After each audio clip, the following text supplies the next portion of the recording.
Medieval times, not that one, is one of the most brutal and barbaric periods of history where game developers have captured the essence of that with some excellent games, so take a step back in time and brace yourself for combat, political intrigue and adventure with these upcoming games, beginning with Stormrite, an open-world action RPG set in a dark fantasy medieval kingdom. You play as a young squire exploring a mysterious world full of chaos and conflict. Learn the power of ancient runes, become a feared warrior, or take part in large-scale events that will shape the future of the world, where the return of a powerful being is imminent and threatens the world, looking very ambitious and impressive. On to perhaps the more quaint end of things with Medieval Farmer Simulator, a first-person farm simulation RPG that places you in the boots of a farmer in medieval Europe. It is not all sunshine and rainbows, since there will be events and hazards like vermin infestations and harsh weather conditions, but you will have to take it in stride with the expected farming, animal raising and crafting systems. Interestingly, there is an inheritance system where you can pass the farm down to the next generation, so it's not a one and done kind of standalone experience, where the success of games like Medieval Dynasty might be an indication of the potential of this title. This is where we belong. Exploring this vast and wondrous world. On paper, the freshly announced Pax Dei should be much higher on this list, since this social MMO from a decently sized studio is one of the most ambitious games, not least because they are trying to make an MMO, but there does not appear to be any gameplay in this trailer, so I'm cautiously optimistic for now. In this open world, you will join thousands of other players in crafting your own story, building your own home and going on fantastic adventures. Work together as a clan, produce, gather and hunt for resources, and then set out on expeditions, battling ferocious beasts and monsters for loot and glory. There will be rival clans to battle and even larger world events where your choices may result in war or peace. The closest modern example that I can think of is Amazon's New World, which, for all intents and purposes, still seems to be doing okay, so maybe there's room for one more.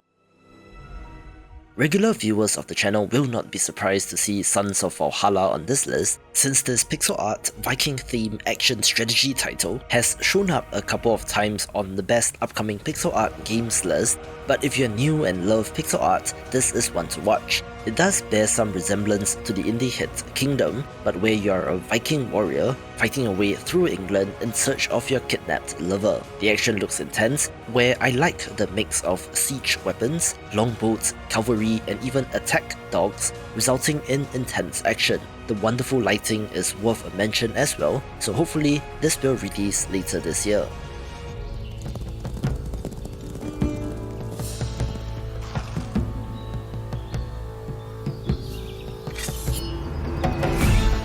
Another first-person simulator title of interest is Noble's Life Kingdom Reborn, one that seems to be a little bit more in-depth as compared to the more throwaway, jokey simulator titles.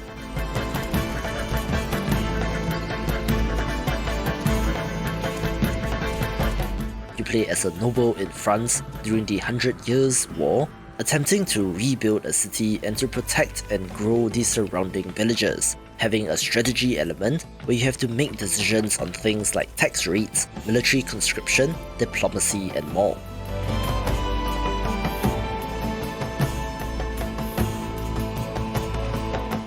You do have freedom of choice of being a war-mongering conqueror or sly Littlefinger-style politician, with each path having their own set of benefits and challenges. You can also command your troops to invade and attack enemies, with siege warfare being an essential part, where I don't know if they will be able to nail the combat, but it looks promising nonetheless.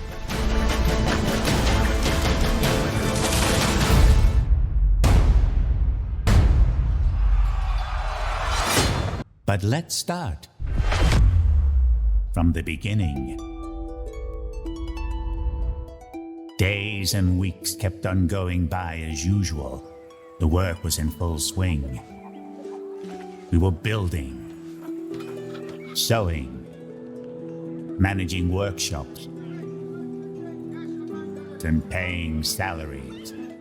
There have been a number of colony sims with this theme, which is a natural fit, such as the Scottish setting of clan folk, with the next title of interest being Norland, one that is set in a non-specific European-looking setting where you are once again managing such a town from the perspective of a noble family. Every character in this is unique and has their own needs and traits, leading to complex behavior and interactions, which result in the emergent gameplay and stories that this genre is known for.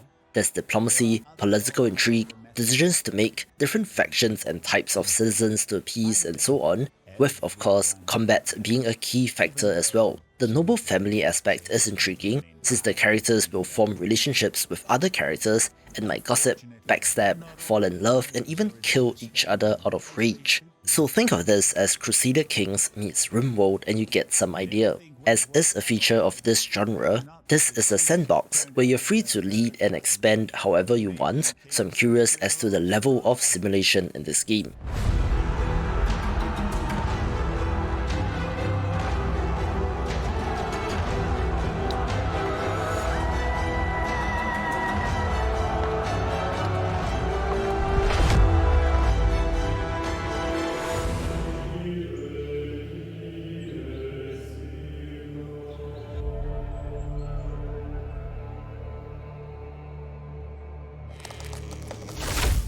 Alright, let's move on to something with a little bit more action in Renown, a multiplayer survival title where the players start with nothing and gather resources to build a kingdom in a vast and ever-changing medieval world. The game combines building, progression, social politics, and close quarters melee combat, looking kind of inspired by games like Valheim but without the fantasy bits. Players can eventually construct fully customized castles, where the raiding and siege systems allow for conflicts and even the complete destruction of said fortress.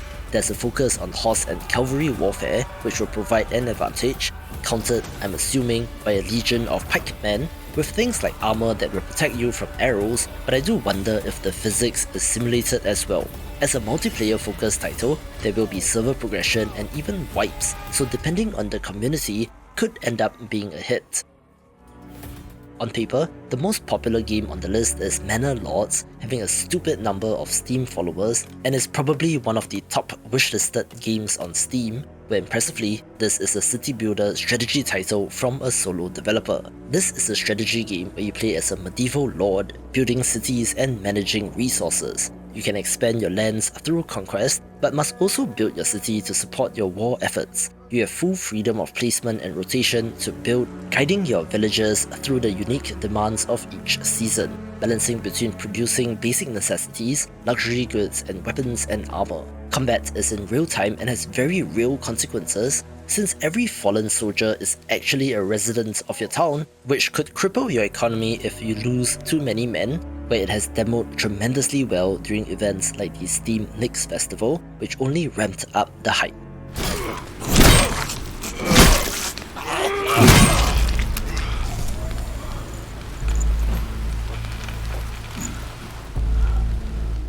A title that many of you will be interested in is this absolutely brutal game where Blight Survival is a behind-the-back action game with a focus on deliberate combat, where since I last talked about it, the developers have clarified that it is an extraction game, meaning that you will need to venture into dangerous territory, fighting off enemies, collecting something, and then getting the hell out of Dodge. For better or worse, the Blight in this game has resulted in medieval zombies, not the most original of ideas, but zombies are a trope for a reason, with one of your main overarching goals being to find and eliminate the source. There will be co-op support for up to 4 players, with plenty of loot, hidden treasures and secrets to uncover, where it looks very impressive and should be a hit.